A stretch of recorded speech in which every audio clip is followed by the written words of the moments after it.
বেহেশতের বাগিচা হিসাবে আমাদের কবুল করে নেন। রোজ বিচারে করিও না আল্লাহ আমাদের বিচার চাই না দয়া চাই মাওলা আমরা গুনাহগার।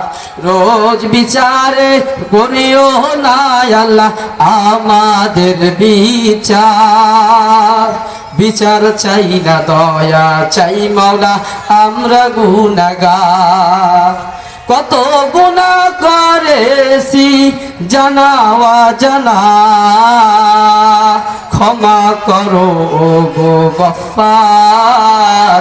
রোজ বিচারে করিও না আল্লাহ আমাদের বিচার। দ্বিতীয় নম্বর আয়াত হলো আল্লামাল কোরআন, তিনি শিক্ষা দিয়েছেন কোরআন। বলুন সুবহানাল্লাহ। এই কোরআন হলো একটা আলোর পথ। যে ব্যক্তি